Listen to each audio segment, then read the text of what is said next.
বহাগ মাথ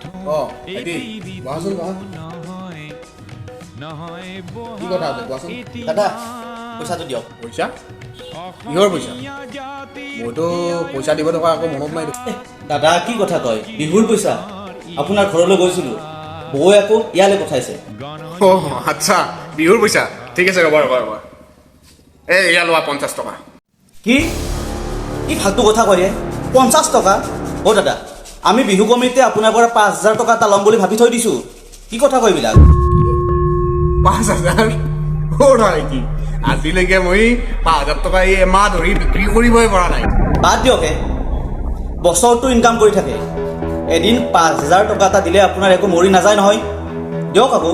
5,000 টকা দিয়াটো সম্ভৱ কথা নহয় নহয়, তোমালোকেতো নিজেই বুজি পোৱা নাই এইটো কথা।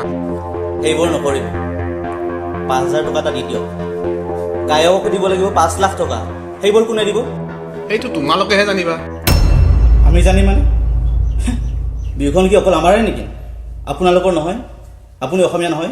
মোৰ বৰ্তমান সঁচাকৈ পইচা নাই, তোমালোকেতো কমচে কম বুজা কথাটো।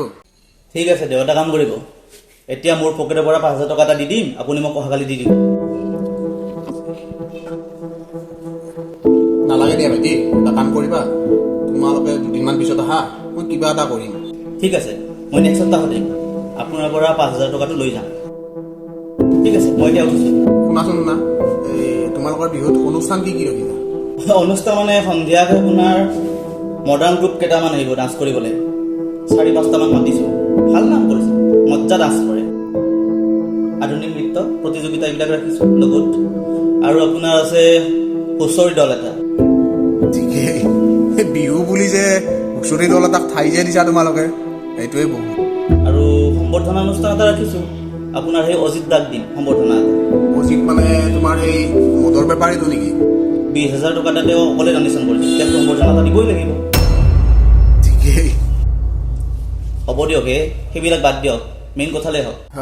মোৰ দেউতা এজন বহুত ভাল লোকগীতৰ শিল্পী।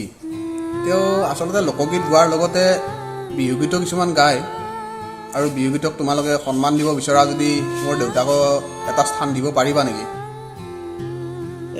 দাদা এইবিলাকৰ সময় একেবাৰে নহ'ব, বুজিছেনে? বেয়া নাপাব দেই। এই লোকগীতৰ শিল্পীসকলৰ কাৰণে তোমালোকৰ হাতত কোনো সময় নাই।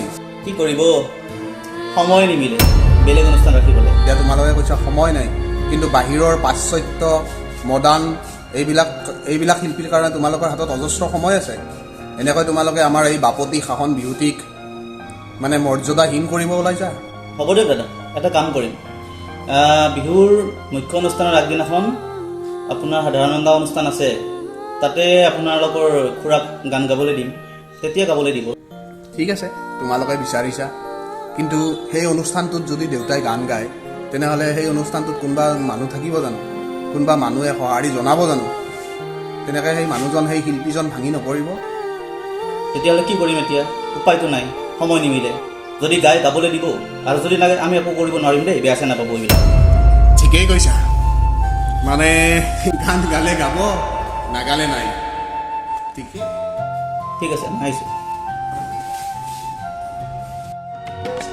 অসমীয়া জাতিৰ আয়ুস ৰেখা গণজীয়নৰ ইশা, গণজীয়নৰ ইশা, গণজীয়নৰ ইশা।